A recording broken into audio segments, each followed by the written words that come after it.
Salut la compagnie, je viens de recevoir ce colis de chez Wheeltop. Voilà, ils m'ont envoyé leur dernier dérailleur électrique, le EDS OX série YQ spécial VTT. C'est un dérailleur qui est concurrent direct du AXS de chez SRAM. Donc peut-il vraiment lui faire de l'ombre? Comment se comporte-t-il sur le terrain? Ben, je vous dis tout.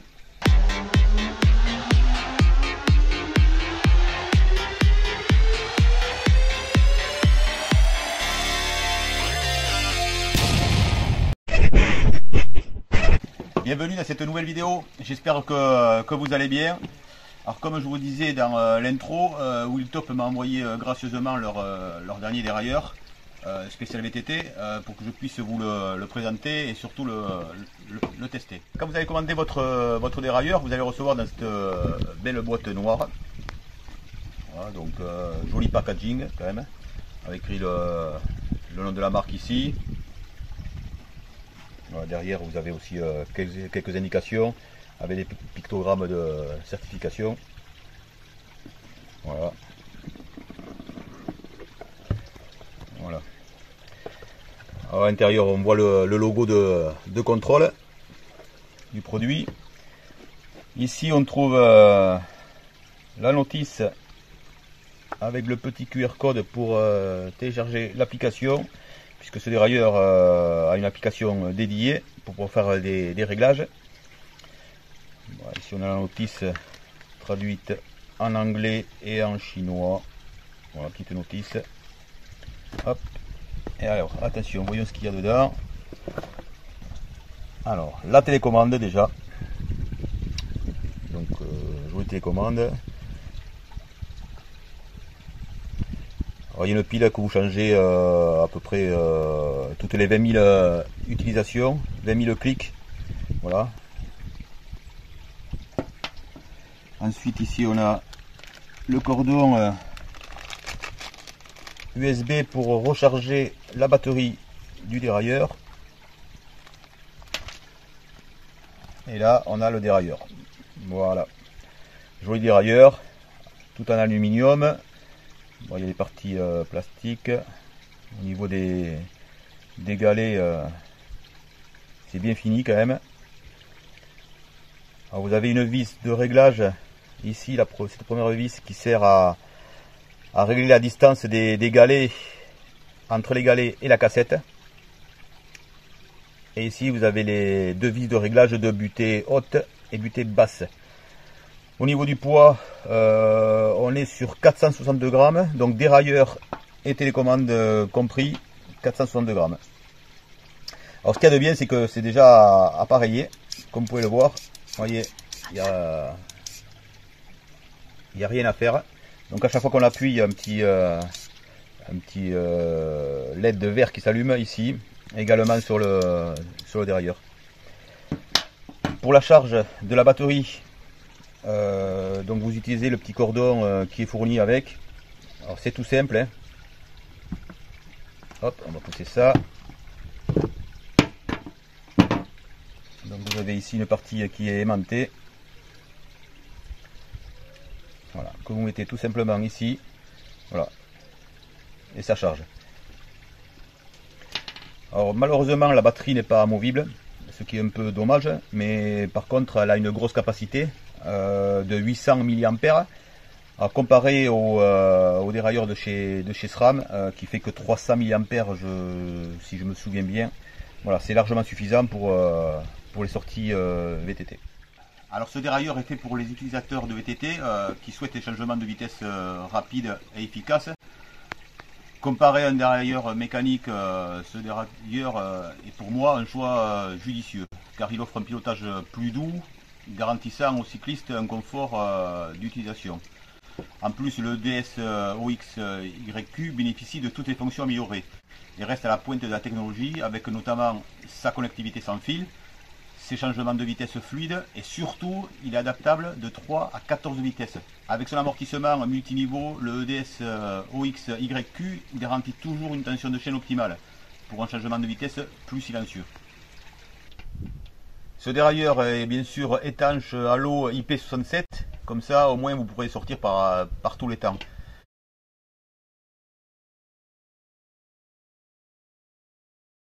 Alors au niveau des chapes, vous avez trois longueurs. Une petite chape de 58 mm pour les cassettes de 10 à 28 dents. Une chape moyenne de 75 mm de long pour les cassettes de 10 à 42 dents. Et une chape longue, comme le dérailleur que je vous présente aujourd'hui, de 93 mm de long pour les cassettes de 10 à 52 dents. Au niveau du prix, là aussi c'est super intéressant parce que ce dérailleur est affiché actuellement à 479 €, tout compris. Je vous mettrai bien sûr en plus un lien dans la description pour pouvoir bénéficier d'une remise. Et vous aurez également le lien de chez Wheeltop pour pouvoir accéder à leur site directement. Bon, ça y est les amis, le dérailleur est en place. Comme vous pouvez le voir, il n'y a aucune difficulté au niveau de l'installation. C'est la même pose qu'un dérailleur classique. Vous dévissez ici, vous revissez sur la patte. Voilà, vous remettez la chaîne. Et le tour est joué. Je vais faire un petit essai devant vous. Donc au niveau des passages de vitesse, voilà. Donc ça monte, ça descend. Vous voyez, ça passe extrêmement bien. Voilà. Aucun problème de fonctionnement. Alors grâce à l'application, l'avantage c'est qu'on peut voir le pourcentage de restant de batterie. Bon, donc en l'occurrence là il reste 75%. Ici on a l'état de la télécommande.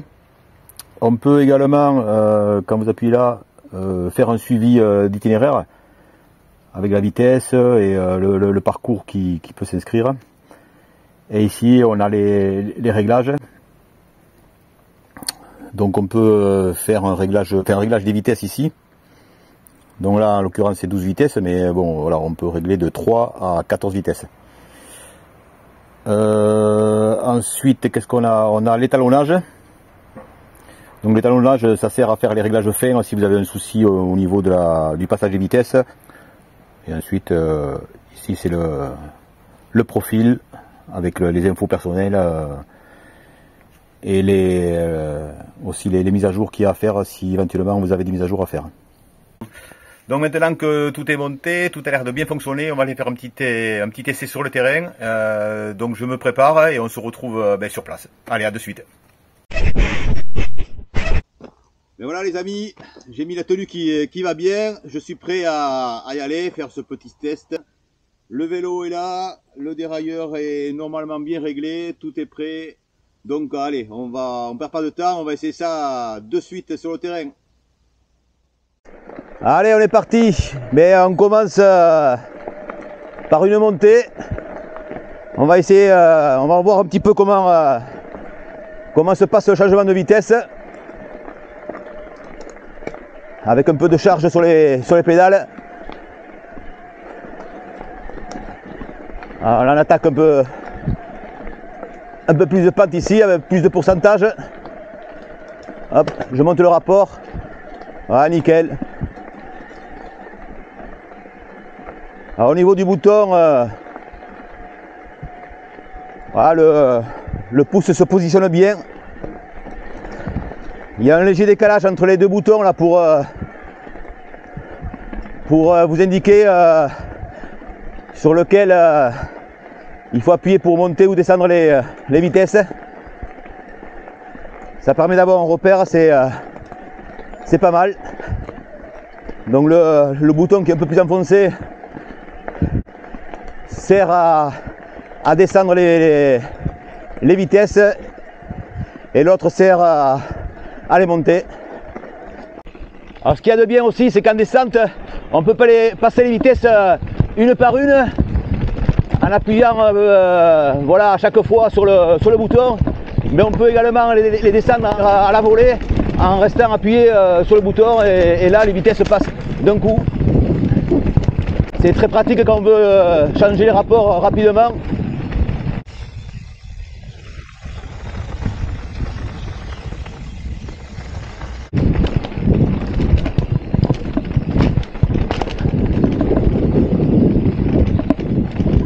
Alors au niveau de la tension de chaîne, il n'y a pas de problème non plus. Le tender fait bien son job. Même quand le terrain est accidenté.